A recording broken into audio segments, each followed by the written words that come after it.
Who is Peter Obi? Chief Peter Obi is the former governor, native of Anambra State. Peter Obi is a businessman to the core. He has held several managerial positions in different firms and companies.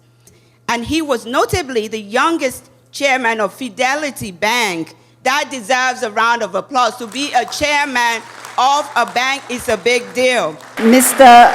Obi is credited with introducing fundamental changes in Nigerian politics and is remembered for the following achievements while in office: exemplary commitment to reforms and development, building relationships between Anambra State and other countries, attracted big Fortune 500 companies like to Anambra State.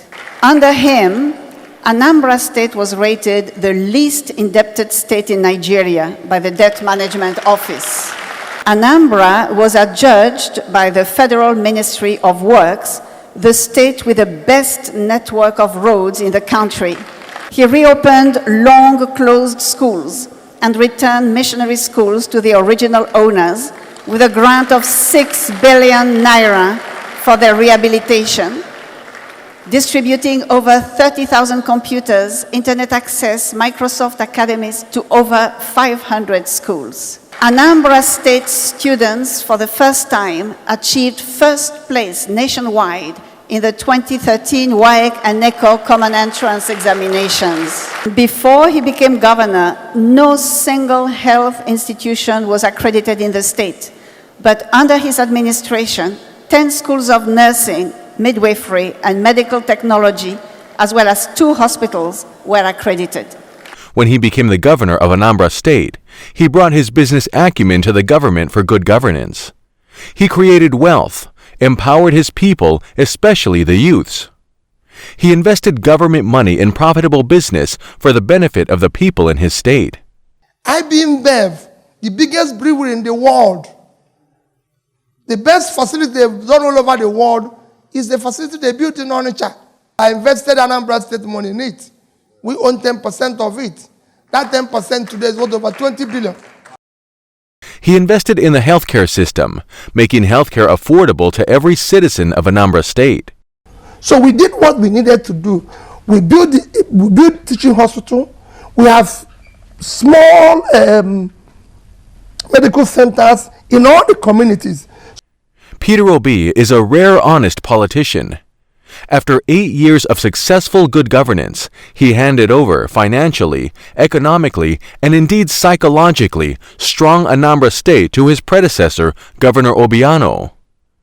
Peter Obi loves his people dearly and always think about their future.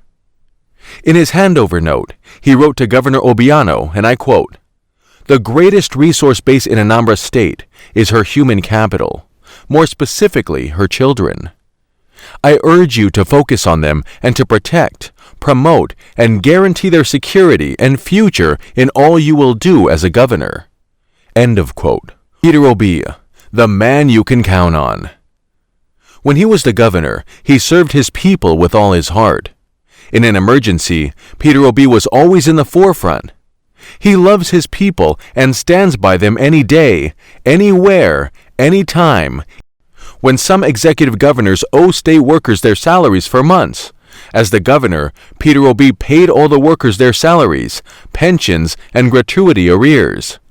Peter Obi strongly believes that our commonwealth, people's money, should be used judiciously. A governor built a house that is unbelievable, and they asked, they said, "I used to have the money. Why didn't you build it before?" Hey, wait a minute. What are you telling us? And you're owing us salary. Even if you had the money before, you would have kept quiet. The rascality must stop. My name is Rabiu, Isiaku Rabiu. I have a property development company and I own IRS Airlines.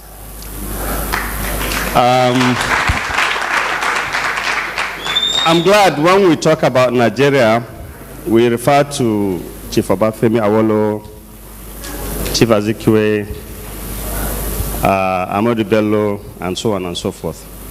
I think some of you here will be great-great-grandchildren of those leaders. And if anybody asks you, to refer to other leaders, apart from them, I'm glad we can add one, Governor Peter Obi.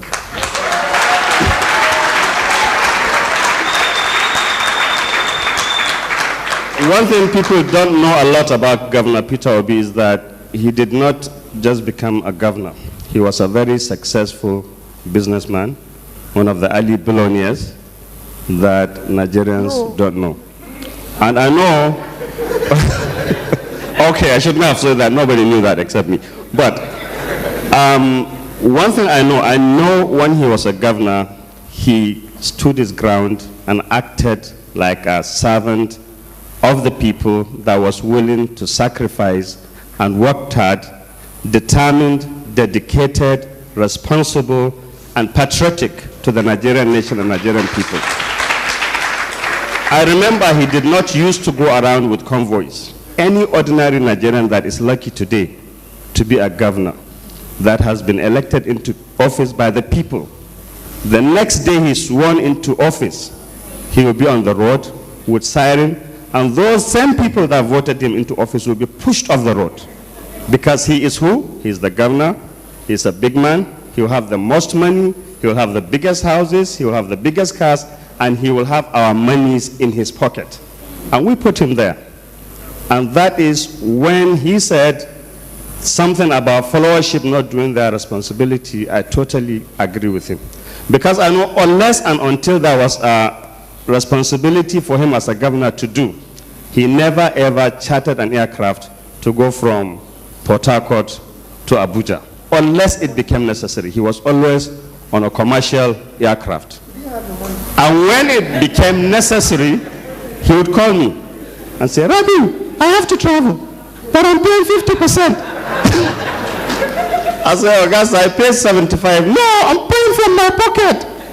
And then he would take that aircraft and go to Abuja and do what is necessary. The one thing I had hoped for was that Governor Peter Obi should have said what he is telling us now when he was in office, because he would have brought them to the right level and they would have tried to emulate him.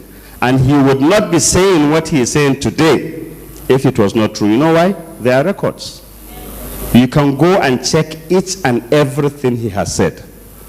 But what I wanted to ask him truly is about you, the youth, especially those members of the NYSC, because tomorrow is about you and your children and future generations. You are a very strong group. You are a very committed, responsible group that can bring about changes in Nigeria. But you cannot do it individually. You have to do it as a pressure group. You have to do it in a manner that will make a difference. And one thing I wanted to ask our able leader, role model, mentor, hero, Peter Obi, is how can you, as NYSC members, come together and form pressure groups that will bring about the desired changes we need to have in Nigeria, that will give you the opportunity to lead, that will give you the opportunity to ensure that future Nigerians do not lack the necessities of life that they deserve. I went to a public school, Federal Government College, and when I was in school, we used to have the best of the best. You heard what he said about schools and how the governors and local government chairman, the guy spoke about here. It's our responsibility, and we cannot blame those in office because at least they have tried to be there. But what you need is a structure to come together and make that happen. We have so many problems: ethics, morals, irresponsibility, fraud, across board. That is something we have to fight, but we have to have the right leadership in place to first do it. So how can these young people that are patriotic, educated, passionate about Nigeria come together and bring about the desired changes we need? Thank you, sir. Peter Obi believes that no nation can develop single-handedly without its people in diaspora. There's opportunities in Nigeria, my dear people. As for investment, I know you're worried about the country, you're worried about this. Let me tell you, the opportunity you have in Nigeria when it comes to investment is not anywhere in the world. No matter how sad you are, no matter how big your problem may be, when you listen to Peter Obi, you must laugh, I guarantee you. Because I've been given an award before. They say, I will buy a table. I said, no. If you want to give me an award, I don't mind if I don't have a table. I can stay outside. When the award come, I come and take. But he said, so when he said no, I said, I'll come. This hotel room cannot cost more than $200 a night. I won't even pay if it's more, because I only want to sleep. And people come here and pay for $2,000 to sleep. If anybody takes $2,000 from me, I'll be awake, thinking they're stealing my money. Why will I sleep? So don't tell me you're staying in a ward of Australia, you're staying in this. A hotel is a hotel. You only want to sleep and wake up in the morning. Peter Obi is a father to his children and a lover and a good husband to his beautiful wife, Margaret. Peter Obi is ever ready to make Nigeria work again. Pride makes us artificial. Chief. That's what they wrote, Chief Peter Obi. You don't want Chief? All right, let's do it over again. Mister? How about Honorable? Mister? Right, and humility makes us real. Peter Obi is real. Let us all join hands together with him to make our country work again. Special thanks to eminent concerned Nigerians who came together from different political parties, background, but have a common goal. Nigeria must succeed. Thank you for your concern and genuine love for your country, Nigeria. Keep the good work going.